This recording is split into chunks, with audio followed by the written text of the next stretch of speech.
Volvemos una vez más con cosas que no necesitaba. Ahora compré esta figura que nos costó tan solo $1.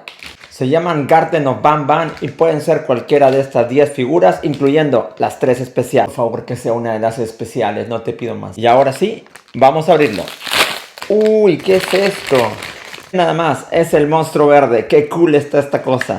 Vamos a sacarlo de su empaque.